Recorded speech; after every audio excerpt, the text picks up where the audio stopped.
So, Mr. Nordblum, can you tell us a little bit about yourself? Sure. I'm a small business owner. I've lived here since 1967. Moved here when I was two, and I grew up in Thousand Oaks, and then I've lived here in Newbury Park for about 11 years. So, you know, it's a great area. I love it. So I'm married. I got a dog and a cat. So no children. But I just decided to throw my ring and hat in the ring for the politics, just because just not happy where things are going. So, you're a small business owner. What's your Yeah. business? Oh, a medical supply company that's durable medical equipment. Hmm. So I deal with like pain management. Like 10 units are called muscle stems. And we do like lumbar braces. And if anybody has any surgeries, like boots and just like slings and stuff like that. Yeah. So I've been doing that for like 19 years. Yeah. So, you said, you're getting into politics now, and that is something that I actually did hear today from your opponent, is that you don't have any political experience. Why would you consider yourself qualified to run for this office? Because I've always been in leadership roles before. Being a small business owner, you learn how to manage people. You have to make business decisions on your business or whatever you're doing. So you don't have. Everybody had to start somewhere. I mean, it doesn't matter if it's my opponent or anybody else. That then, some of these people that are in politics have never ran a business. They've never had employees. They never know what it's like to have payroll. They don't know what it's like to hire and fire people. All they've done is it's been just living off the government. The government's been taking care of them, and so I think I'm more than qualified as a business owner, because government is a business and it should be handled that way. You should be fiscally responsible for people's money, that you're taking taxpayer money, and you should be transparent and accountable for that, what you do with their money. They're trusting you, and they don't have that right now. So I'm more than qualified. And they might say within, like, experience within government, right? Sure. Um, how do you inform yourself on your policy issues and decisions? And for myself, as far Yes, as how do you like research things and inform yourself? I get up in the morning. I look at the government, state government stuff about the bills they're passing, that the legislature is passing. Mhm. I look at the bills, the pros and the cons, and see if it's really helping the people or not. If you look over the last 32 years, the Democrats have had a supermajority. So they're basically able to pass whatever they want, whenever they want. So they're no longer asking what we want to better our lives. They're kind of just following their own agenda right now, and I think that's wrong. There needs to be a balance in government. You have to have both sides being able to debate and willing to talk to each other to solve problems. You can't just say this is it and that you're just stuck with it and that's the way it's going to be. And that's why I'm fighting back on that. And I think a lot of people are dissatisfied with the way California's gone. We are the highest in crime in the country. We're number one in poverty. We're number one in homelessness. We're last in education now. We have serious problems. We have a out of control deficit. We're $73 billion in the whole this fiscal year, and it's only March. Okay, our legislature handles all that, and they're irresponsible with our money, and that they've done a really, really poor job. I give them an F rating for sure. And I mean, we're definitely going to go into like fiscal policies Sure. and all of that, definitely. Um, so first of all, I think in the Canadian Chamber of Commerce or whatever, because they do like the politicians and they put all those guys up there. Okay. In your bio it said, Ted Nordblum is running for state assembly to restore the Californian dream by bringing jobs and small businesses back to California. I just want to ask, what is the Californian dream? California dream is basically that everybody can have a chance to make a living, to earn a living, and make it affordable for them. That's part of what the dream is. Like, I'm part of the American dream. I was raised by a single parent, pretty much, and I got an education, and I started off just doing various jobs and whatever. And then I had an opportunity to start my own company. I did it out of my house. I mean, did it with basically no money, and I built it into a great business. So that's part of the American dream, is where you can not have the resources or the money, but you can still do it on your own if you choose to, if you put enough hard work into it. So that's what I mean by the American dream. And right now it's unaffordable. It's unaffordable for you guys, your generation. And I think it's a disservice that we're going to stack all this money and taxes on you guys for the next generation, or the next two generations, your kids and your grandkids. I think it's awful. It's not fair.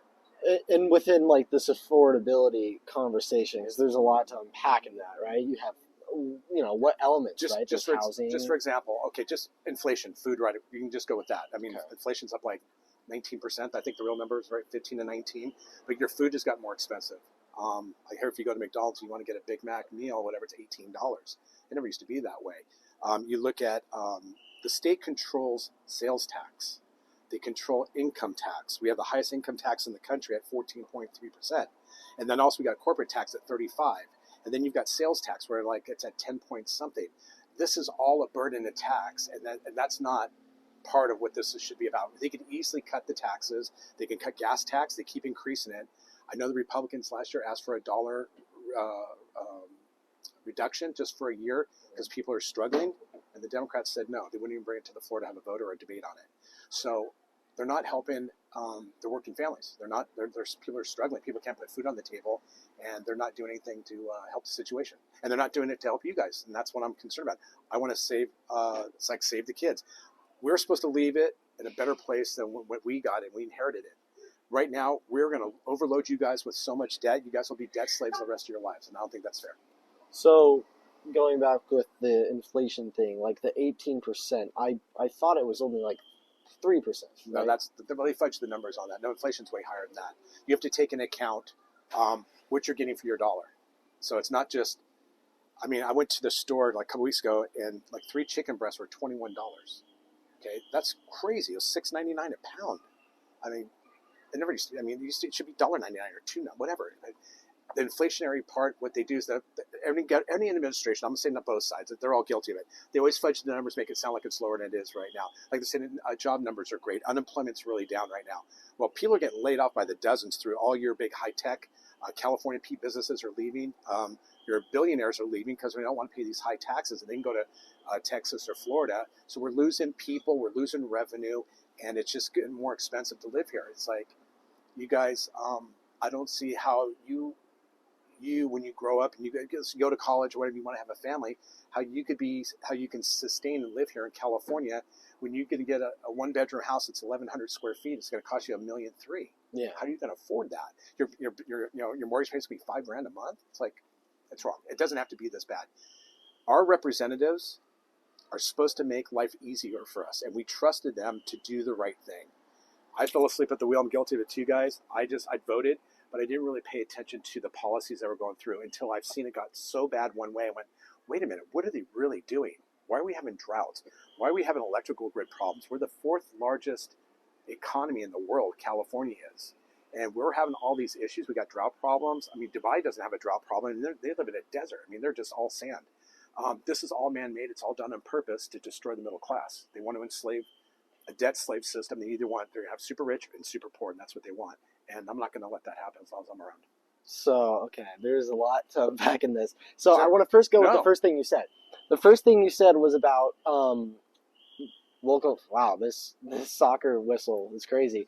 Okay, so the first thing you said was about local industry and people getting laid off their jobs. Well, there's a big business in town that has laid off a lot of jobs, and that is Amgen. Amgen is one of, I would say, a key part of our local economy. Oh, sure. Is Amgen. What will you do to make these businesses, to incentivize these businesses to stay? Because, in Tampa, Florida, that's where they're building their new treat facility. Okay. I know from going to Chamber of Commerce and the Ventura Taxpayers Association, they're looking to bring more biotech industry into Thousand Oaks and the Canal Valley. I know they're working on those things. Until I get into office, I won't be able to address those issues. But you have to understand, when we had COVID, we lost 100,000 small businesses. Mm-hmm. Our economy, 2/3 of our economy thrives off small businesses. So if you have little small businesses going out, you see a lot of vacancies, a lot of strip malls and shopping malls all over. Yeah. When those small businesses go out, then they have to go dependent on the government. They have to get subsidized, and they have to get things, and that's just not the way. Most people don't want to do that. They want to work. They don't mind working for what they earn it and be able to afford and take care of their children and do whatever they want. But for Thousand Oaks and the Canal Valley, and even for LA County, because that's my district too, we can bring biotech, and I know we're talking about that, but we need to make it affordable for people to come here and live. You can't. It's like, I think they say right now you have to make $150,000 a year just to get by here, because this is one of the richest districts in the state. Mm-hmm. So 150,000, it's like you could live anywhere in the country, and you can have a 4-bedroom house and thrive. And my godson, he lived in San Diego. He just had a baby. He moved to Tennessee. He's making the same money he did there, but his dollar's going a lot further. He bought a house, and he got a bigger house, and it's just easier to live. It's just harder here. And as far as bringing business back, we are losing on an average of, I think it's, where are we up to now? About 900,000 people have left the area. They're leaving California. Yeah. So we're having an exodus of people, and people just don't want to pay the taxes, and it's just not affordable. And like I said, this area shouldn't be that hard. And Jackie is not business friendly. She does not support small businesses, and she doesn't support the nuclear family and working blue-collar families, and I do.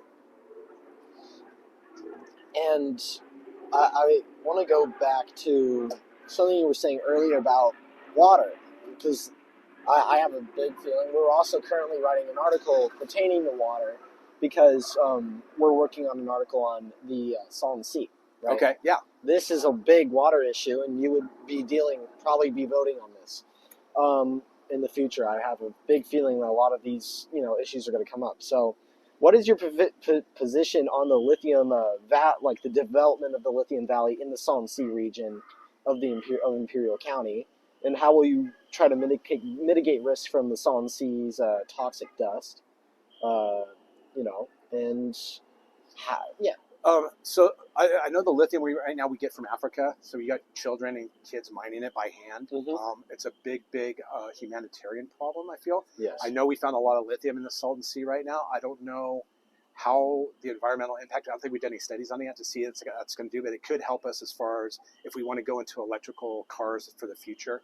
I think to say, we're going to stop right now, no more fossil fuels, we're going to go electric cars, is just a mistake. It just doesn't work. You cannot convert everything to one way that fast. Everything in petroleum, our clothes, this cup, it all has oil in it. You can't just get rid of it and say, we're going to be carbon neutral. It's a scam. It's a scam just to tax more people. And you cannot tax and spend your way out of their so-called climate change, which does not exist. So, hold on, climate change doesn't exist? No, not the way, to the extent they say it is. There's always changing climate. Okay. But we've had ice ages. I mean, us doing the CO2, you need CO2 in the air to feed the plants. We breathe out CO2, plants take in CO2, and in return they release oxygen. If you got rid of all the CO2 in the world, every plant would be dead. We wouldn't exist anymore. We'd be dead. So the climate change that they're doing is you cannot spend and tax your way out of it. They just want more money. They want to put a carbon tax on your cars. They want to put a carbon tax on your house.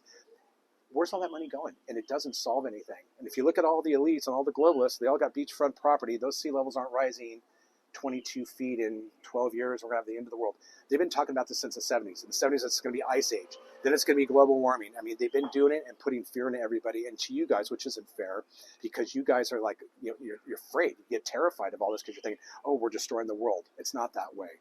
They want to just control everything. And I'm not going to let them happen. As long as I'm alive, I'm not going to let that happen. I'm going to fight for what's right, the truth, and for what's right. I don't know about the lithium, if we should do that right away. We need to do environmental studies on that to answer that question. So, but is it a fact though that like the rise in carbon emissions has like correlated with the rise in heat of the atmosphere? No, our CO2 levels are 0.0004 right now. That's it. Nothing. I mean, we have 20-degree fluctuations in our temperature in the morning to the afternoon. They said in 150 years it's going to go up 1 degree. How many? I don't know if you saw this thing. John Kennedy, a senator, goes, if we gave you $50 trillion, $50 trillion, can you tell me how much of the earth how much you could cool the earth with a $50 trillion? And they can't answer because you can't with money. Money doesn't cool. It's not going to change anything. The carbon emissions we put out is nothing compared to one volcano puts out more than every country combined of CO2 emissions in the air. So we've had climate change all the time. We've had ice ages and heat, and I mean, there's maps of Antarctica and the Arctic underneath the ice. I mean, thousands of years ago. So obviously there was no ice for them to map it out. It comes and goes. It's all a farce. Okay. Now, although the aside from the actual lithium industry within the area, though, California is having a big issue right now determining how much Colorado River water it will get. Sure. And there's a current battle going on between the upper basin states and the lower basin states. How will you protect California's water allocation? Okay. In 2014, we passed a bill, Prop 1, to build more reservoirs in California to store more water. Mm-hmm. We haven't built a reservoir since 1980. At the time, I think we had a population of 26 million. Okay, we're like just around 39, 40 million. So we've increased our population 16 million, but we have not done any more water storage for the population. Mm-hmm. Why not? We passed that bond. The voters voted for it. They got the money for it, and then they didn't build it. And they're still not building it. And the reason is they're starving the Central Valley, all our agricultural land. They're pulling up all these almond and trees and stuff that need so much water to keep them alive. And they're not allowing us to farm because you control the food, you control the population too. So the water problem is easy. That's one of my things I ran on in 2022 is mm-hmm. solving the water problem. Yeah. And that would be one of my priorities is to build the dams, the reservoirs that we've already paid for. And we have 2 other pipelines that we've had for water that Gavin Newsom won't let us use. So we've got enough water. There's trillions of gallons of water going into the ocean right now from the snowpack. From last year, we had 55 feet in the Sierras, mm-hmm. 55 feet of snow. Yeah. That's all melting. We're not capturing even a tenth of that. So we don't have a water problem. We have a bad government, a bad legislature that won't enforce the will of the people to build these things to make it easier. This is again another agenda thing they're doing by design, and it's not working. Why would they make water more scarce by design? Because they're destroying the Central Valley, all our agricultural. If you can't farm, like I said, you control the farming, you control the food, you can control the population. Now, and first of all, who's they? The Democrats, the legislation, okay. Our current government right now, they can dictate. We vote for things, and they're supposed to carry it through. They never carried through Prop 1 from 2014. So it's been 10 years now. They could have built that reservoir at any time. It's just sitting there. They looked at it, they did some surveying, and then they just never built it. And then a couple years ago, they said they're going to build something above Bakersfield, and I think that fell apart too. So why can't we store all this water? Like I said, we're the 4th largest economy in the world. Mm-hmm. We've got more money than we could use and do it easily overnight. We could pipe water in from other states if we wanted to. And we can pipe it in from Canada, from Wyoming, from Oregon, from Washington State. And that would solve the problem. But a couple years ago, until we got all this water, they were going, we had a 5-year drought. And yeah, you're having a drought when you got 40 million people and you don't have any new reservoirs to support that. And so to me, that's done on purpose. I mean, how can you be? I don't think they're that ignorant of the situation. I think they chose not to do it. And people understand it. People know. And so do the farmers up there. The farmers are the ones that are paying the price. Now, a question I have with that is, there's a lot of people who would say, how is that in any interest of, you say the Democrats they purposely want to limit water. Yes. Right? Why would they have interest in that if a lot of their financial backers are, food industries? Like your opponent, Jackie Irwin, she has a lot of, there's McDonald's Corporation. Okay. They have a PAC and it pays for her campaign. Why would the McDonald's Corporation want to make that more expensive? Not sure about McDonald's Corporation, but I know the agricultural people grow avocados and the farmers that grow fruits and vegetables. They don't support her. They don't care about. Now, if you get a big corporation like McDonald's, I don't know why they do it. I don't know why a lot of people support her. She's got a lot of power. She's been around for a while. She's got a name recognition.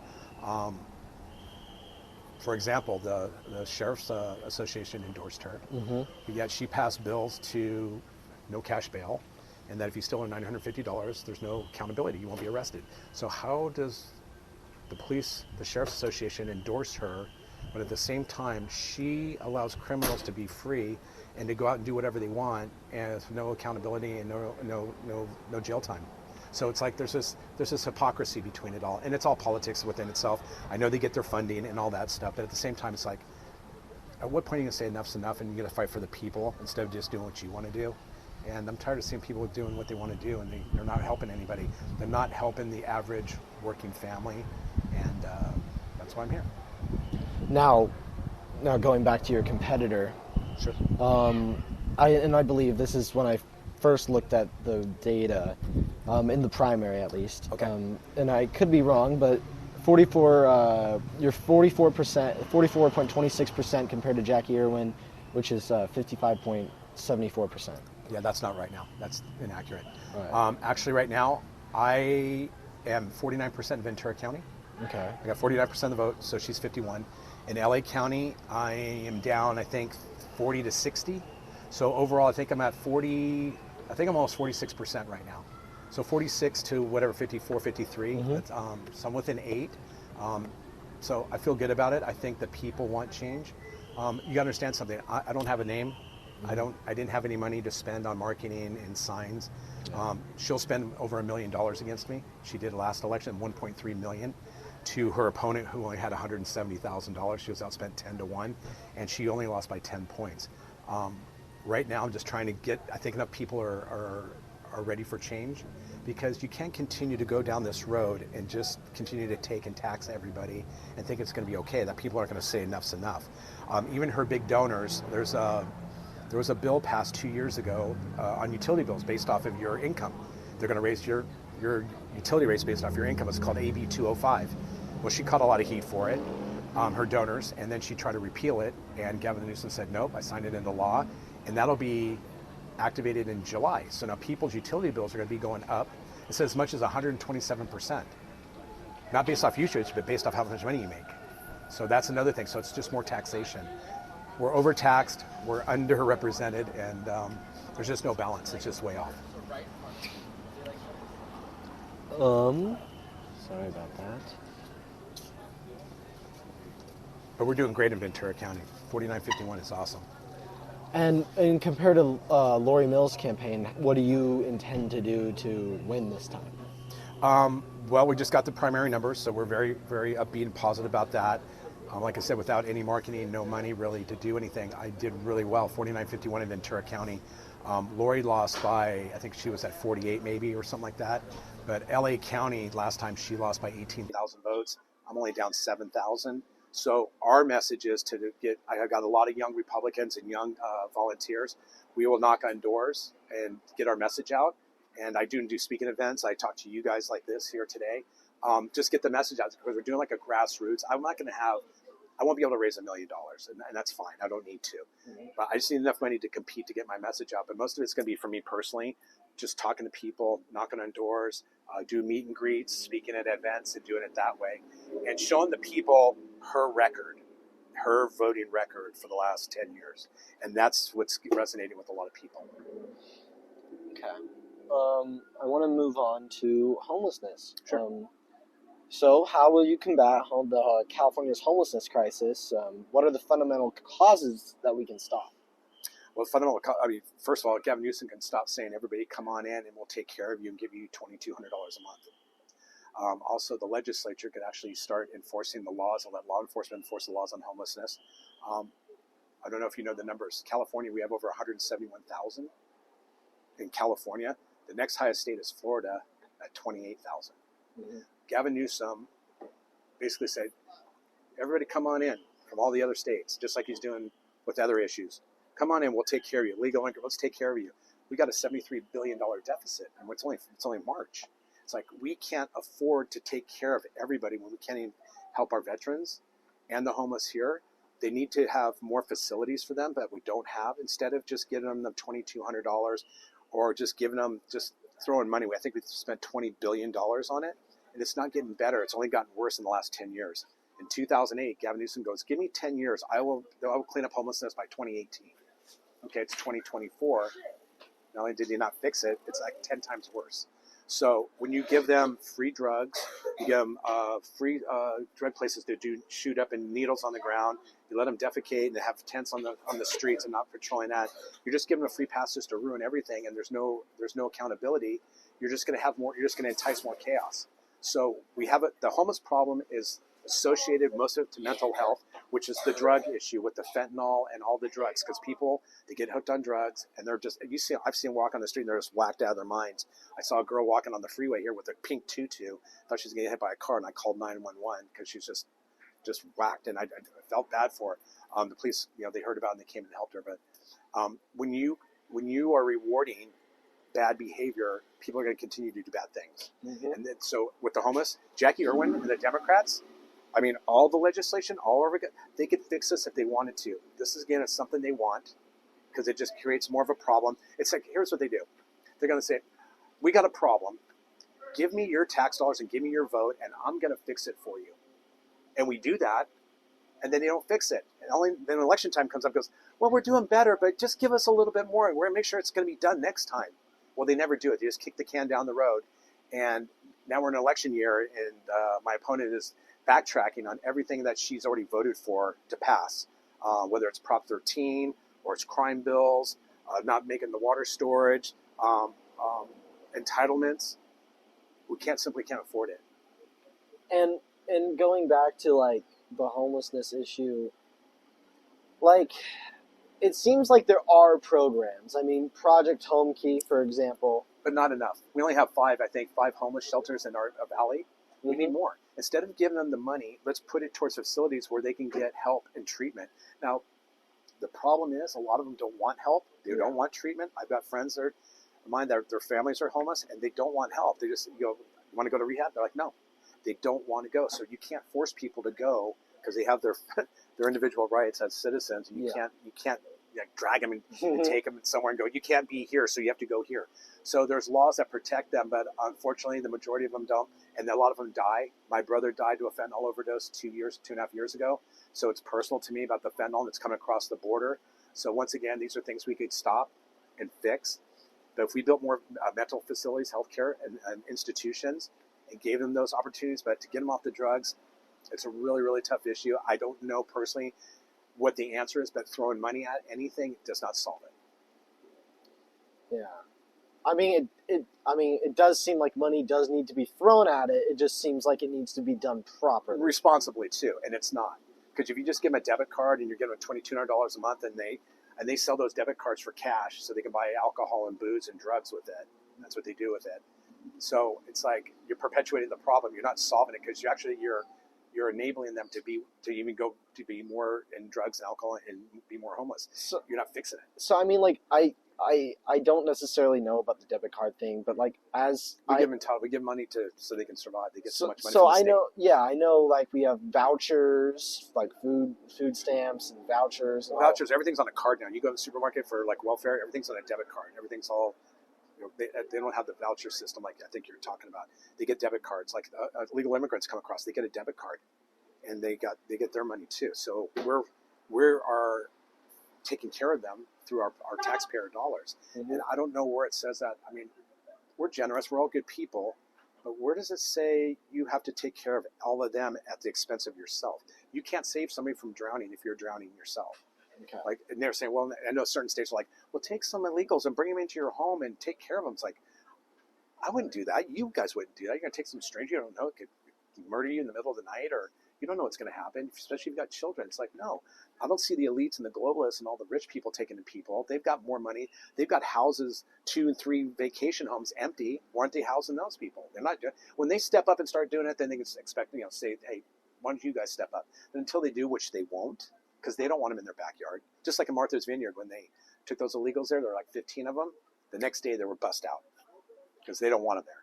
But it's okay to be everywhere else, but not in their neighborhood. Well, going to illegal immigration, what exactly? So I believe California is 2 million illegal immigrants, or undocumented immigrants, whatever you. Right. What exactly? How does it harm? Does it harm the local economy? Yes, it does. Because what happens, I'll just give you a perfect example. There's a coffee shop in Thousand Oaks, and these homeless guys, they come and they just pee and they defecate in front of their shop. Okay. When you got customers, then people don't want to come to your business. That's a homeless guy. It's not a... Yeah, homeless people. It's not an undocumented. Undocumented. Yeah. Well, right now we put them up in the hotels, and we have murders. We have murders here in Newbury Park. My brother died over here. But you have stabbings now. We have more crime because of illegal immigrants, and there's more theft. They're actually robbing homes. And you see, I get a thing on my phone that shows all the burglaries and thefts in Thousand Oaks, like at certain times of the night and the day. We have, overall, we live in a safer community than most of the county. I think Ventura is like at the top of the nation as far as crime. But it's ticking up because of that. You've got gangs coming in that are coming into affluent areas and robbing. So it does affect the economy. When you're starting to steal from people that actually probably have businesses and actually contribute to society, they're going to end up leaving. If I know my house will get broken into, I'm not going to stay here. I'm going to move out. Like, now that seems like a crime problem. But as illegals, that's the big issue. But it does affect everybody else. I mean, but I have to ask, like, American citizens commit crimes. What, like, how is it any different from an American? Why is crime different depending on your status of immigration, right? Because crime is still a problem no matter what side of the border you were born on. Because when you have illegal immigration, you have poverty. They're poor. Mm-hmm. They don't have a whole lot. So they're going to go and get what they want. Illegal immigration crime is up in this country. If you look back east in New York, I mean, they're robbing rich homes and they're stealing. They're knocking on people's doors asking them for stuff, and they're just doing it. So this isn't just American citizens doing that. There's a lot of robbery, but this is all a lot of gang related from the immigrants. We're not bringing the best and the brightest that are coming across the border. You've got people with mental disorders. You've got people that are criminals. You've got probably really good people that are just looking for a way to make a better life for themselves, and I understand that. But there's a way to do it legally, and there's a way not to. And the way they're doing it now, they're flooding in too much, and it's because. And by the way, this is almost a number one issue now with voters is the illegal immigration problem. It's like, where do we put them all? How do we take care of them? We can't have enough encampments, and we don't have enough food. We don't even take care of our veterans and our homeless here and right now. So why are we bringing in a whole other group of people and saying, okay, let's prioritize them now, and then exclude the actual people that live here and are American citizens? Now there are a lot of people here, though. I mean, 2 million. So let's add 20 million nationwide. Sure, but this is a California issue. If we're, for assembly, okay, in California specifically, what is the process? How as a state are we going to deal with people who are here and they're undocumented? Are there any programs that you would like to see in the future attempting to get citizenship for these people? As of right now, no. They've broken the law. They should they can't all be asylum. I mean, there's a lot of politics that go into this, Brody. I personally think no more entitlements. We can't afford it as a state. They're going to break us. They're going to break us to where we're not going to even have a country or a state. A state's going to implode on itself. Right now it's a house of cards, and economically it's going to implode at some point. It's all going to fall down. So by bringing in more entitlements and programs to take care of 2 million, I don't even know what the number is. I'll be honest, I don't know what it is. It could be 5 million. But be able to take care of that big influx, it's unsustainable right now. So I don't know what. You can ask my opponent, what are their plans for it? Because they're absolutely doing nothing right now, except for throwing money at them and giving them a hotel room and 3 meals a day. So I don't know if that's a plan. Is that a plan? I'm not sure. All right. Well, I want to move on to, we just talked about the environment and water. Let's move on to the economy. So okay, I got $68 billion deficit, 71. That's only that was last year. Okay, that was last fiscal year. This year we're already $73 billion in the hole. Okay. So, you want to give you some numbers on that? Sure. Okay. All right. In 2011, our state budget was $98 billion. Mm-hmm. Jerry Brown doubled it to $198 billion. When Gavin Newsom got in office in 2016 or 18, whatever it was, he took it from 198 up to $330 billion right now. Mm-hmm. That was for last fiscal year.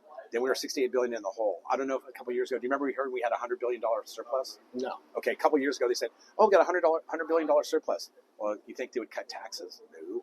I don't even know where that money went. They won't tell us. They're not transparent, and they won't tell us what they did with it. It's like, none of your business. Just do as we say. Do as we tell you to do. And right now we're $73 billion for this fiscal year. So if you take those numbers, we're at $400 billion. $400 billion for a state. That's more than like every country, 186 countries in the world. We take in so much money. We don't have a revenue problem. We have a spending problem in this state. It's like $400 billion. We should have all these roads should be fixed. All these curbs. There should be no homeless. There should be no water problem. There should be no food crisis. There should be no inflation. There should be low gases right now. There should be low taxes. Why not? I don't know. Ask my opponent. Ask the government, the California government. That's why people are upset with it, because they're not fixing things. It just it's perpetuating itself and getting worse every year. I mean, I'm almost 60 years old. You guys are 17. I remember I was your age.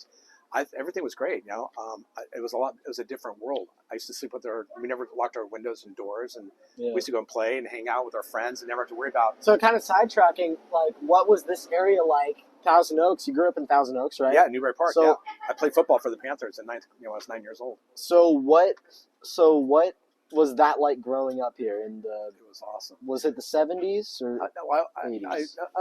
More 70s for me. 70s. Mm-hmm. So I remember Thousand Oaks Boulevard used to have oak trees all down the boulevard, mm-hmm. and we used to have like a parade down the street. Over here, this also used to be a creek here, and we used to catch crawdads. When I was a kid. You still can over there. Yeah, over there. So yeah, it diverted. But I used to live over here when I was younger. Yeah, and it was just a different. It was nice. It was cool. Everybody knew everybody was friendly.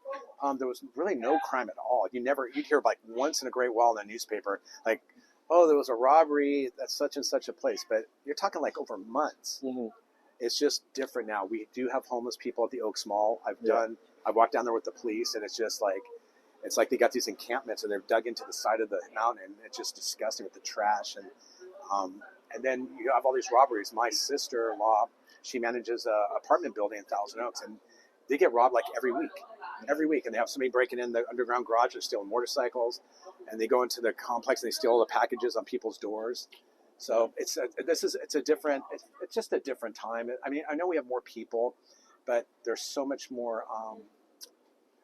What's the word I'm looking for? Organized chaos, I guess I would call it. Yeah, and do you guys feel safe today? I do, personally. You do? Yeah. Like you go out, walk by yourself, and no worries at all? Like, yeah.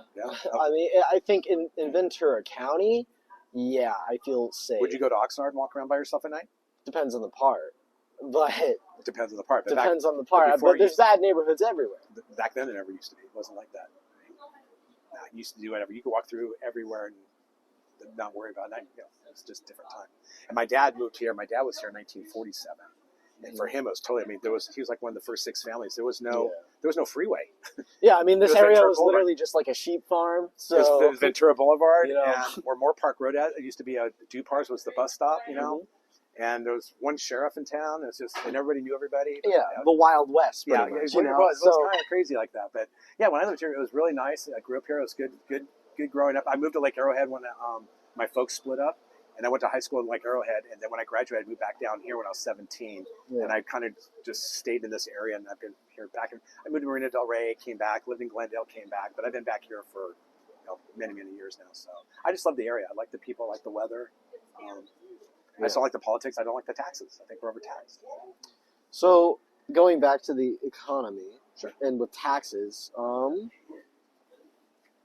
so I'm gonna go back to the first question I had, but you've been heavily talking about Proposition 13, defending it. What is Prop 13, and why do you support keeping it? Okay, Prop 13 is a property tax protection that was passed in 1978 by Howard Jarvis, mm-hmm. And what that basically did is that if you bought your house, I'm saying 1970, you paid $40,000 for that house. You pay 1.5% property tax every year. So let's say your property tax on that is $1,000. Mm-hmm. Okay, we've had that property protection for all these years. So like, if you bought a house 10 years ago, your parents, let's say, and they paid $200,000, they're paying property tax on that $200,000. Yeah. What they want to do is get rid of Prop 13 to get that protection away. So that way they'll reassess your parents' house, let's say today at $1.5 million. Mm-hmm. So instead of paying that tax on $200,000 when they bought that house 10 years ago, they're going to reassess their property, and you're going to be paying taxes on that, which will cost you go up 3, 4, 5 times more. Now your parents are paying $15,000 a year. So what they want to do is get rid of that, which will put a lot of seniors on fixed incomes. If they reassess their homes, they won't be able to afford the property taxes. They're going to be forced to sell. You're going to destroy this economy because Prop 13 is the biggest property tax protection that we have. And if we lose that, property values will probably drop, and people will be forced to sell or walk away from their homes, and it's going to devastate. Jackie Irwin voted for these things, for Prop 13, and also there's a bill called ACA 1. And what they did is they took our constitutional amendment of 2/3. Usually you need 2/3 of the voters to pass these bills. Well, they got rid of that and lowered it down to 55% on the ballot for November. 55%. So you just took 11% away. So now what they're trying to do, if 55% and over, it goes to 56% of the voters say, yeah, let's get rid of Prop 13. It's going to devastate this economy in California. People won't be able to afford to live here because now your property taxes can double. One of my friends looked at his house. He did the assessment. His property taxes go up to $46,000 a year just for property taxes. I mean, insurance right now is already doubling, homeowner insurance, because a lot of insurance companies have pulled out of California. Homeowners insurance has doubled. If you try to buy a new house, you can't get insurance. So they're making it unrealistic for people to own property. So like they said, Klaus Schwab said, you'll own nothing and be happy. They want renters. And then when you have renters, they can control everything. But I think part of the American dream we're talking about is being able to own your own house and build equity for your retirement. Mm-hmm. Prop 13 will destroy that. Yeah, and it seems to me like... And this will affect commercial real estate too, not just residential. But it seems like this is protecting the equity of people who have benefited from just being older, Like for right. Younger and people... They should still have that protection, but they want to take that protection away. That's not fair. Yeah. So this seems like benefits for investing a long time ago, and now since the area it feels to me like it's kind of like a stock, because it's like you're sure. Whatever you buy it at this rate this long ago, and you're gonna build equity in it, but you're not going to have to pay what it's worth now. While people our age are still going to have to pay a super high price, and it just doesn't seem. To me, it doesn't seem fair. I'm not putting my own political bias in here. I wonder, is that the other argument? Is that it's not fair for it's totally not fair. Generation? I agree with it. It's not fair. Let's say, we'll take that house. Let's just say your parents bought that house in 1980 for $100,000. Mm-hmm. Okay, now you want to buy a house. The house next door is for sale, but it's $1.3 million. Okay, now your parents are paying less property tax. You have almost the exact same house, and you're paying 5 times as much. Yeah, that's not fair. I think they should do. There's things they can do. They can. By the way, the legislature controls all this. They control all the taxes and all the property taxes. They can easily lower it if they wanted to. They should have. You could do a census around to see what everybody bought their house for, and have like a price median. So if this person bought their house for $40,000, that person paid $1 million, that person paid $300,000. You should have a median within that where everybody get paid the same. Yeah, especially because here, I know here especially, growing up here feels like I'm growing up in a giant retirement home. Growing up in East Ventura County. There's a lot of people. There's a lot of young families starting here and stuff. Sure, there's a good amount, but the majority is a lot of it's retirees. And I don't know if it's the majority, but there's a considerable amount of people who bought their houses in the 90s or even early 2000s. And, Moore Park, for example, my aunt bought a house that's estimated for, I think it's $1 million now. But back in, and it's not even that nice of a house, but, back in 2001 when she bought it, could have been $300,000, it was $200,000. Sure. So, I think for a lot of people, especially young people who still want to live here, Well, what they're doing is they're forcing young people not to be able to stay here with their families. So, I mean, a lot of the retirees, they can afford the higher property taxes, but now you want to stay here, and you can't afford to buy a house here because you got a wife, and let's say you got kids now, and your grandkids your parents are going, my grandkids can't live here because you're going to have to go to Tennessee, Arizona, somewhere where it's affordable. Yeah. So now you're dividing the family unit. The whole point of people wanting you settle in this area is that most people have your grandparents, your parents, the kids, grandkids, it's generational here. It has been probably for 60, 70 years. There's a lot of families that don't move because they like the area. But now what's going to happen, you get rid of Prop 13, you guys won't be able to afford it. So now you're going to have to move away. And then your parents are going, well, why are we here? Our kids are in Tennessee. So now they're going to move. And you just destroy the family unit. And that's part of, another thing that I just don't, it's taken away from the values about what our country's about. We're about family, country, God, and we got to keep those things. If you divide it and break it all up, we don't have a community anymore. We're just individuals just struggling to get by. Before we move on, can you guys make sure the green light is still on? Is it on? It's still on. Yeah. Okay. Truth be told, I haven't used these microphones for this long yet, so I just Oh wanted to boy, make sure. we're testing them out. If Oh not, yeah. If not, I can just edit that audio. Yeah, it's all good. I mean, this is a crappy little microphone, but Whatever. It's all good. You got a good question there, buddy. Keep going. No, you're a smart kid. You're smart. You get it. Well, thank you. So I wanted to move on, and I wanted to know what you will do since you're a small business owner yourself. What legislation would you try to pass to help support small business owners? I would definitely, one of the first things, well, once again, you have to understand, you got 62 Democrats, 18 Republicans right now in the legislature. Mm-hmm. I can't pass anything because they're going to shoot me down. But what I think I'd like to do, because I talked to a lot of business owners, the regulations and the taxes, the business taxes are out of control. A friend of mine owns a cigar shop, and he said, I used to just have one business license. He's got like 6 now. So it's all these extra fees and taxations and regulations. I would cut back on that. I think we're overregulated this state. I don't know if you know, January 1st, Gavin Newsom signed 990 bills into law. I bet you I don't know 897 of them. Neither do you. In the last 3 years, they passed 2,700 bills. What are they? We don't know. It's just like, I think each legislature is allowed to submit 50 bills a year, but it's just too much. It's like, you don't need to continue to legislate until people their heads are going to explode, and you can't even live up to those rules and those laws. I mean, this could be illegal right now. I don't know. You cannot use a phone outside of a coffee shop. It could have been a law they passed 2 years ago. I'm being facetious. We'll figure that out. I'm just joking. I'm just saying, but there's just over regulation at some point, over legislation. You don't have to legislate 8 months out of the year.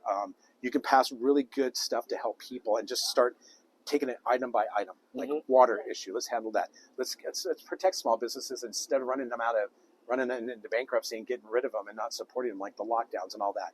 There's a lot of things that we could do right now. I would love to cut back on the gas tax. I think it's $2.23 in taxes and fees. Mm-hmm. I mean, we pay the highest gas in the country, and we could drill and have our own oil here. But Gavin Newsom shut us down, and now we're importing 70% of our oil from the state of California from Russia and Venezuela. It's costing us so much more money to import it, and their oil is not as clean as ours. We refine our oil cleaner here in the United States. So why did he do that?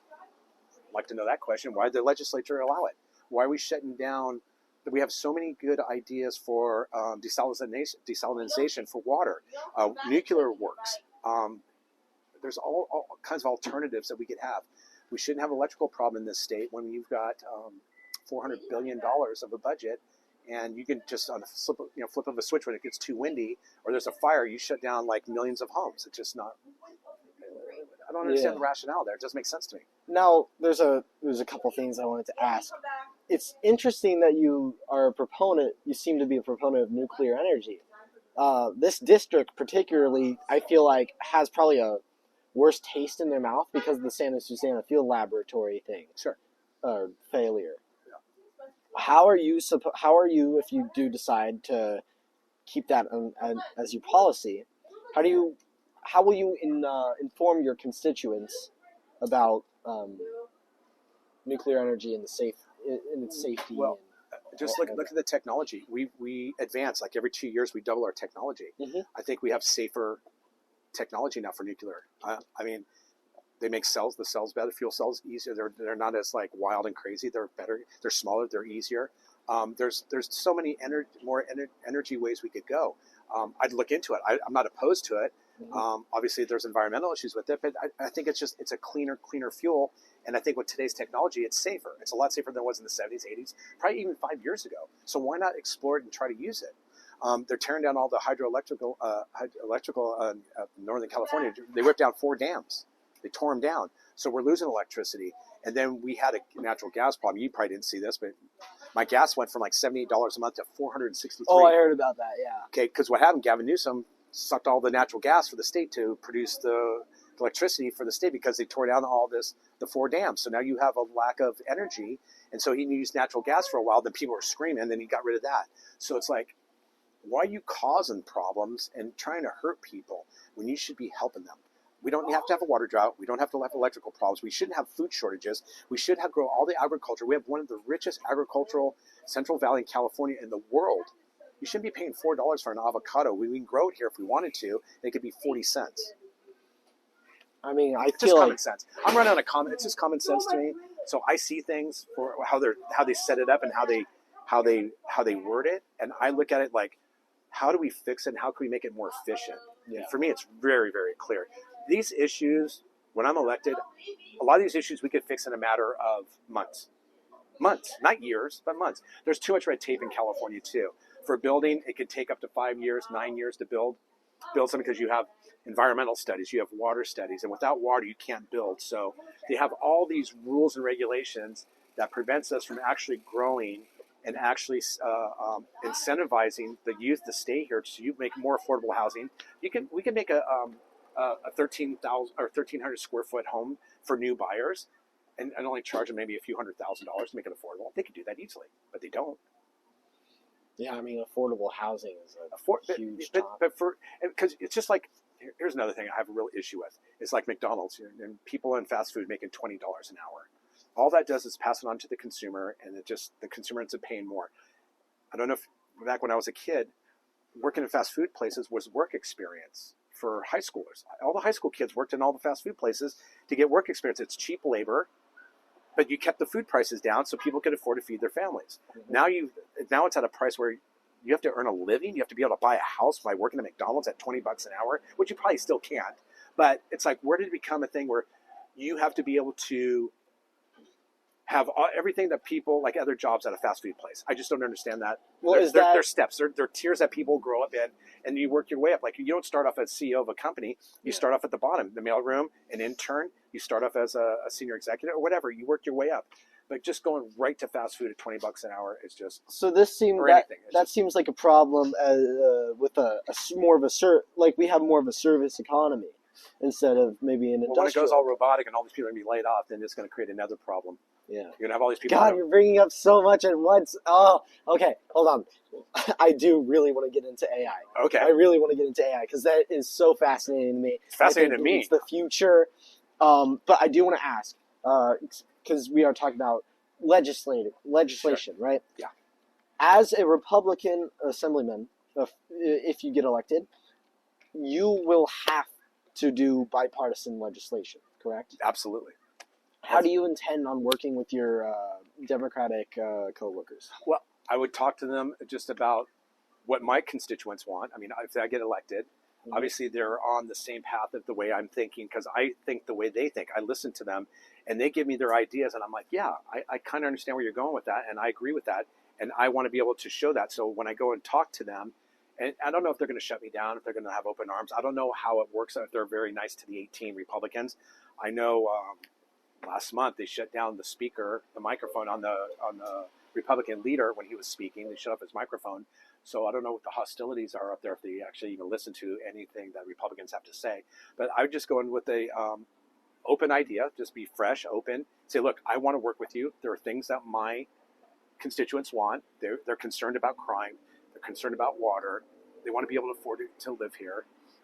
They feel they're paying too much in taxes. So where's there things that we can work on? And I will give them all the credit too. I don't need the credit for it. I will make the bill and just go, look, this will benefit you guys. If you want the credit, take it, pass it, but just start helping the people. That's all I care about. Okay. And I wanted to also, before I get into AI, I wanted to really ask about housing, right? Because affordable housing is, I would say, probably the biggest issue. For people in my demographic, at least, age demographic, like young adults. I think if young, because there's a lot of us young adults who just want to leave home and all that. But I mean, sure, I think there's also a big desire for a lot of people my age who are like, I wouldn't mind, like, I'll go to college and then I'll come back, but I don't know if I'll even be able to afford to come back. Sure. Or if I'm not going to go to college, or community college, like, I want to live here, but I can't because it's too expensive. Exactly. That's breaking up the family unit that we were talking about earlier. So, so what would your solution be to that? We can build affordable homes for first-time buyers or young people, to where they can start to build their life and build equity in something. They can have ownership. When you have ownership in property, you feel like you're part of something. If you're just renting, you're on the outside, you're living at home with your parents, you're kind of like feeling like you got the middle finger from society. They're not helping me. But if you own something and you contribute to it, it makes you feel good. It's like pride. And you're like, okay, I want to contribute. I want to have a family and I want to do this. And I want to help the community. Who knows? You might guys want to decide to run for politics or something to help out. But once you own that, if we can do that, I know we have a lot of, we don't want to build too fast in this community. We try to keep it to a certain point, but we don't have to build out. We can start building up a little bit. And you can put, some, like New York, you can put some high rises and condos in that people can get into at a fairly reasonable rate, not like $1 million, but why can't you put them in like 350,000 and as long as your payment's like 1,700 maybe 2,000 a month, you can afford that and you can build up to that and then eventually you move to a house. It's like all of us. I started in a little small house, I got a bigger house, and I rented for many, many years, and I used to rent a room. Gosh, I was renting a room when I was in my late 20s. I lived with 4 other guys. So you say we can build, but like how? Like, the government. It's not like the government can just be like private. You go private sector. You get in. You got people. Building is so hard. It goes back to the regulations. If you allow builders to build, they can build like crazy. You'd see a growth in this state like you've never seen before. Mm-hmm. But they have such a lockdown on it because they don't want that. I don't know why. I did a development in Ventura. It took us 9 years to build it. We actually lost money on the deal because it took so long getting through all the red tape and all the city. And there came out beautiful condos. But in the end, we ended up losing money on the project because it just took so long. We ate up all the profit because they dragged us through this whole long process. But if you allow private sector to unleash them, let them go, you can do affordable housing overnight. It'd be done. It'd be very fast. Now, yeah, I mean, you have that, but also because they can build, and they have to build a certain part for affordable housing or low-income housing. Yeah, so there's already affordable housing. But they do that already. And the developments, I know if at Hampshire, the old Kmart, they're going to develop that. Yeah, and they take a percentage of whatever they're going to build, and it goes towards this. So yeah, they get write-offs. We need a lot more than that because there's a lot more. It also seems like there's a lot of. I mean, especially in Ventura County, I don't know about the whole state, but I know Ventura County, like, there's a lot of slow growth policies. Yeah, that's been done on purpose for, they just don't want it to blow. They want it to look like LA, downtown LA, Yeah, and that's the classic, right? Don't turn Ventura County into the valley. We want to keep it. Yeah, we like it small and kind of suburban, whatever. But you need growth, and then but instead of going always out. Maybe we need to go up a little bit. Not saying you need 100 stories, but you could go 10 stories. Yeah, I mean, in LA, you just heard about the high rise that got graffitied. I mean, I talked to the guys who were graffitiing. That was nuts. How'd they do that? I was like, oh yeah. Did they do it from the inside or the outside? So the guy was telling me he was just like climbing on the outside of it. And then they ended up getting through the inside. They were like climbing on the scaffolding. I saw it. They're on the balconies, just jumping. Mm-hmm. Like, these guys are crazy. Sounds fun, but anyways, until you fall. Yeah. Well, that guy personally, he just liked tagging things. But a lot of people were saying like, yeah, this is because like this is meant for housing. Because the project was meant for housing. And no one's living in these houses. Yeah, nobody's living in it, yeah. So it does seem like housing's a huge problem for Californians. Sure. And yeah, just so you're... Well, look at lumber prices are through the roof. Everything's more expensive. That's inflation. It's not about food. It's about the price of goods. Go and buy a sink. It used to be $150. Now it's $350. So it slows down construction. When you slow down building, you slow down construction. Then you have more employment because you got a lot of laborers. You got a lot of construction people. Operating engineers, and once that stuff slows down, then those people, it just creates a whole nother issue and problem. There's ways to do it, And I wanted to move on to, more about the state's debt. And are the state's existing commitments affordable? And then how prepared is the state for a downturn? Would you know that? I don't know, but I'll tell you this: if Prop 13, we lose that. That would be a huge, huge revenue source for the state. Mm-hmm. But then they're just going to blow that. If we were at $600 billion, they still wouldn't have a penny left over. They're going to spend it all, and then nothing's going to get fixed. It's just going to continue to get worse. So I don't know. I don't have the answers to that question. I'm not in office to see what's going on.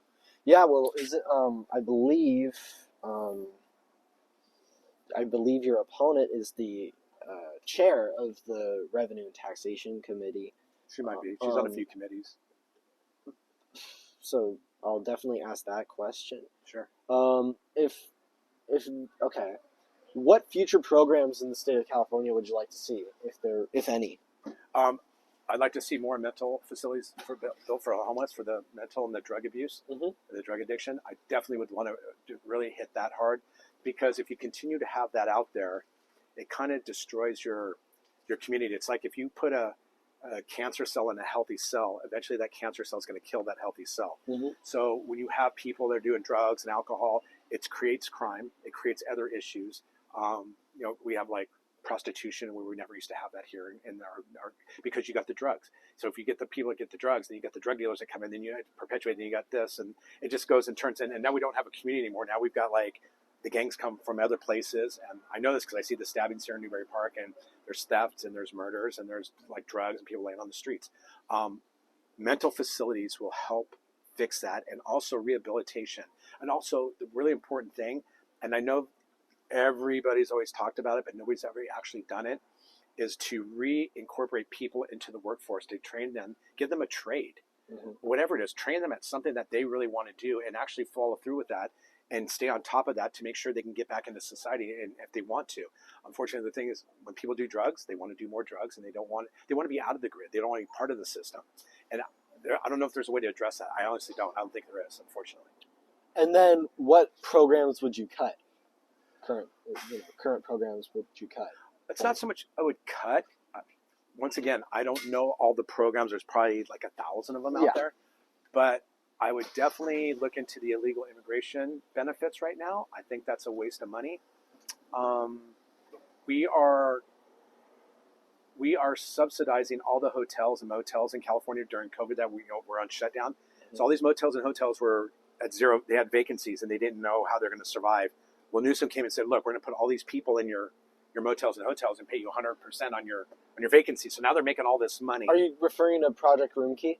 Oh, is that what it's called? I don't know. Where they put vouchers for homeless people?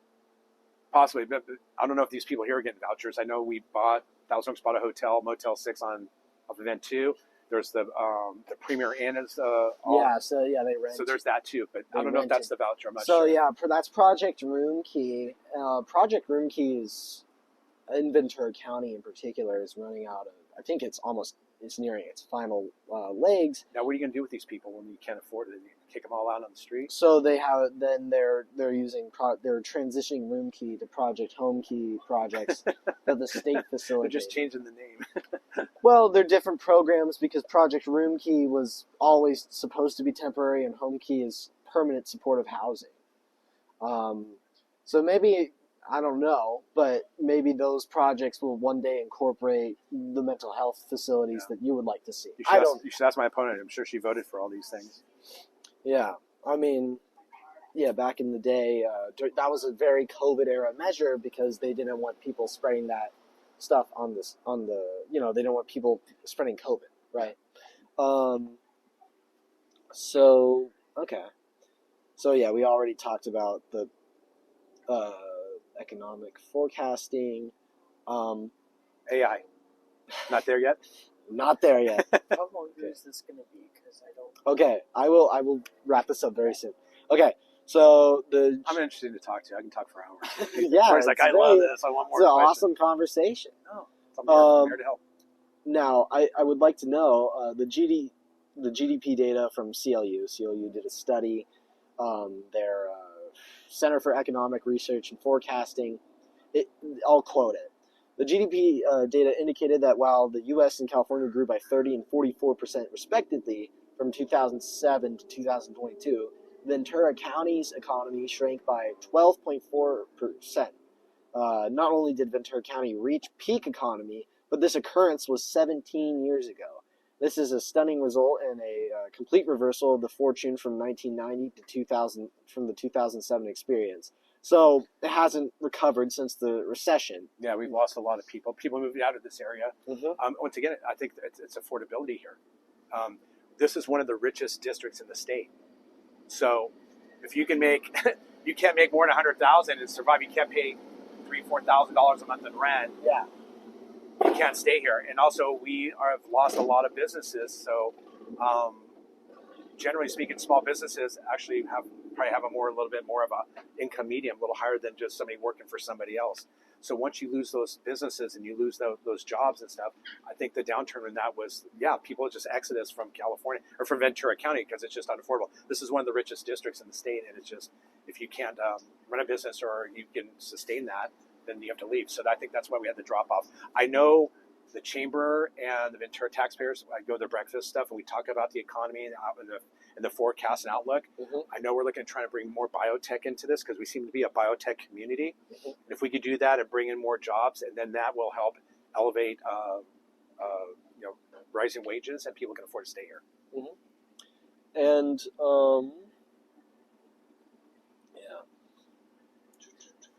okay. I want to ask. I want to get into education because education was. I started off with like your four main issues. Sure. Education. So I'll just quote it. The state. Rude. Okay. The state legislature is actively pushing divisive curriculum. The curricula that teaches students what to think instead of teaching students how to read, write, and do math. Do you have any examples of this? There is CRT in schools. Like I said, we just came last in education in California. We passed Mississippi. I think in California, our kids are having graduate with a fifth grade education on an average. Kids aren't taught to do the basics anymore. It's more of more the DEI stuff, and I think that's not what school's intended for. So as far as the CRT, I'm totally against that. Have you been able to like go into schools and like sit in and like? No, I don't think I'd be invited to sit in the school. They won't let me. Well, what are there any like, have you spoken to parents about this? I have. Yes, I've talked to a lot of parents. They don't like the kids. Well, they're not being taught the basics of what they need to do. Mm-hmm. And this goes into parental rights protection too now. The legislature are passing bills to take kids away from their parents if they want to change their gender. It's like, I think someone just passed, if you're 14 and under and you decide that you want to and your parents say no, they can take you away from your parents and put you into an LGBTQ couple, live with them until you figure out whatever you want. So I want to ask, how do you define parental rights in education? What does that mean? Parental rights is that parents have to make. Okay, we trust the schools to teach our kids to be able to function in society at some point. Okay. So you have reading, writing, learn how to balance a checkbook, being able just to do basic understanding of history, English, and stuff like that. If we're not, because COVID happened, the parents found out that the kids weren't learning these things anymore. They were being more indoctrinated with ideology, not left or right, just ideology that wasn't. And I think the parents woke up to it and said, wait a minute, look what they're doing to our kids. Because we have more, your generation now, to me, seems more detached, I guess. More, I think there's a sense of loss of something. I know some of the kids are scared. They just don't know how to function in society now. Without teaching those basic things, and also to have a social atmosphere in school to where you learn this. There's a lot of bullying and there's a lot of whatever, all this other stuff. But I guess from what I hear from I got nieces and nephews that lived here and they moved out of state because they weren't getting the education they wanted. They're actually homeschooled. So we lost something with the teachers. We lost something and the parents luckily are standing up for that now. And we're trying to get back to that basic of you need to. Kids' minds are you're like a sponge. When you're younger, 5, 6 years old, you absorb so much. Until you're about 18 years old, you're very naive to the world. You don't understand a lot of things, and you need these examples, and you need to be taught these things, and you need to have an agenda or like a schedule of things to do to get you to progress to where you can function on your own as an adult. Mm-hmm. We've lost that in California, all over on the spectrum. If you look at the rest of the state, we're last now. I know kids that can't read. I know there's kids that can't write. It's like they can't hold a job. So what do? They're on to be on the system now, and now they're going to be on entitlements, and that's not. I don't think that's fair to them. I think they've been. I think you guys, not saying you guys particular, but your generation, I think they just didn't treat you guys didn't teach you the way you should have been taught, and to teach you how to function in life. And I think it's a really disservice to you. So what went wrong? Like what? How? What was the switch? I think when you have working families, when you have a mom and a dad working, you're not at home to see the kids and be more involved in their life. It's like daycare. You put the kids in daycare and you think they're going to be taken care of, and you put the kids in school. That gives you a break, because what happened is back in the day in the 70s, before we went off the gold standard in 1973, you used to just have one parent work. The mom would stay at home, raise the children, and the family unit was more cohesive. In 73, when you got the gold standard, I can go into all kinds of stuff about that. You end up, things got more expensive where you had to have both parents now to work to be able to provide where one parent used to work. So when you have a division of parents or single parent homes, the kids are more astray. They're not getting that supervision they need. And we trusted the schools to be able to do those things and supervise and be able to educate the kids like we were. And somewhere along the line, we missed that. But during COVID, parents started to see it, and now we're trying to fix it and correct it now. Unfortunately, I think there's going to be a generation that I'm not sure how that's going to fold out when they get into the next 20, 30 years, how they're going to function in society. And it's going to be really difficult. I think we're trying to do it for you guys. You guys, I think, are going to be good, but we also want to preserve it for your kids and going on for future generations. We fell asleep at the wheel. We weren't paying attention, and I didn't expect. We didn't expect the things to go the way they were. Okay, and it was irresponsible of us. And moving on.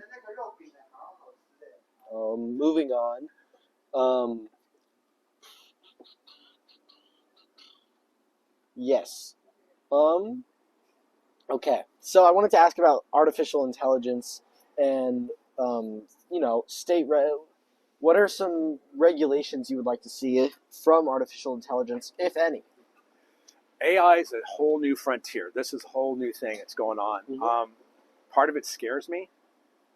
Part of it is I feel is unregulated. So if AI can outthink us to the 1000th degree, I don't know. I mean, once if it decides, okay, they can do better than us, you know what I mean? As far as automizing things, like, getting rid of people in fast food places and making everything automated, like going through the drive-through and you can kick out your food, I think that's inevitable. That's going to happen. But then you're going to have to train people to actually fix those machines and train them for that. So you kind of just do a labor force switch. AI, like Elon Musk says, I think it could be really, really scary if it's not done the proper way. It can be abused like anything. So it's brand new in a lot of ways. I think it could help us. But if it's like anything else, you get bad people that want to do bad things with it, I think they can make it really, really bad for us. So I don't know how you regulate that, because there's nothing right now to do it. Now, about switching the labor force, though, obviously there's probably going to be jobs lost. That seems like an inevitability with it. What would you do as a representative? How would you protect the working class from job loss? Either because not all these jobs are going to be fully replaced. Well, that's the $1 million question right now. We're trying to.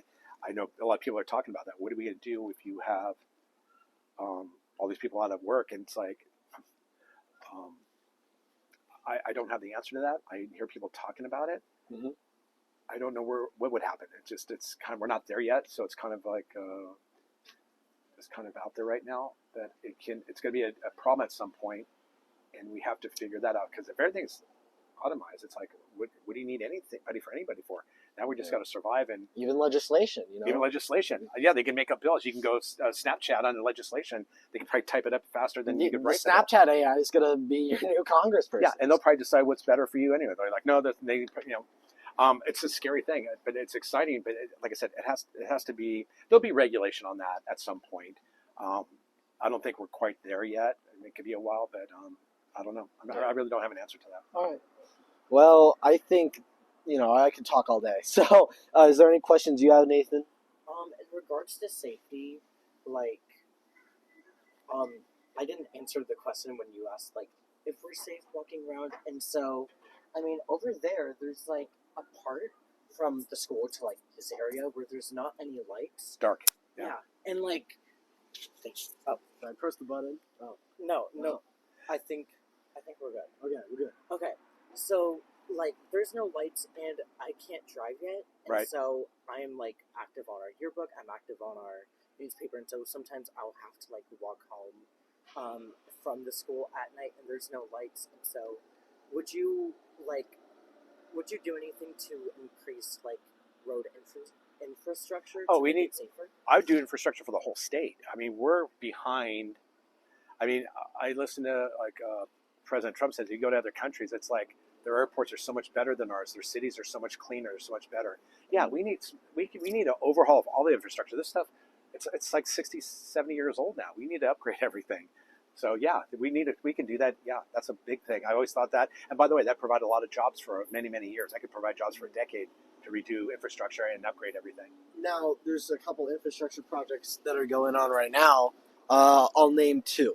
So one is the Wallace-Annenberg Wildlife Crossing. I'd like to know what you think about that. You know, when I drive there, you know, the lanes are really small, and I just get pissed off because Right. you know I'm freaking out because there's like I drive a big car, Right. so there's there's two cars like right next to me, but I don't pay much attention to the Wallace-Annenberg Wildlife Structure Crossing.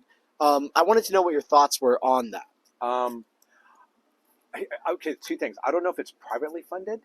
I hear that it is, some of it. I don't know if it's state funded. I know the state has, I believe the state has funded parts of Okay. it. I think it's a waste of money, personally. If you go 100 yards, you got the underpass. So animals can go to the underpass there. Why do they need to have a bridge? And I don't think they can read signs.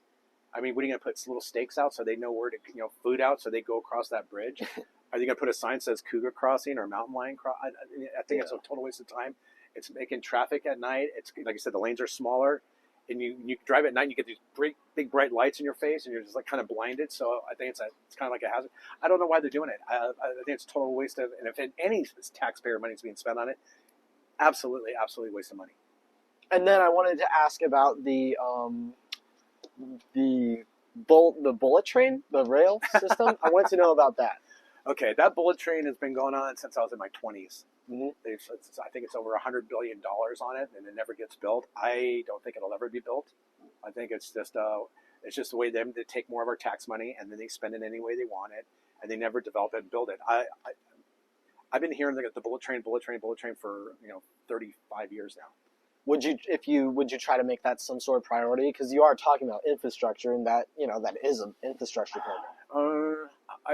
I think the bullet train, the way it's being submitted now, I think it's inefficient. I think it's old. I think it's an old design. I don't think it'll do much. I don't think people will ride it. I think it's actually a waste of time. I think they spent so much money, and all that money could have gone towards something better, way better. They never built it in the first place, and they're going to build it now, and they're going to want more billions of dollars to throw at it to actually probably try to complete it. And you watch, if they ever do finish it, it'll probably take 20 years, and then it'll be obsolete. That's just my opinion. Yeah. All right. Well, I think that. Any questions from you anymore? No, Okay. I did not research. Bring a flashlight, though. Yeah, because like my phone flashlight. But they should put. I didn't know this corridor is dark, and they should put something there. You can call the city and ask them, but maybe they could put something there. They could build it. That wouldn't be that hard.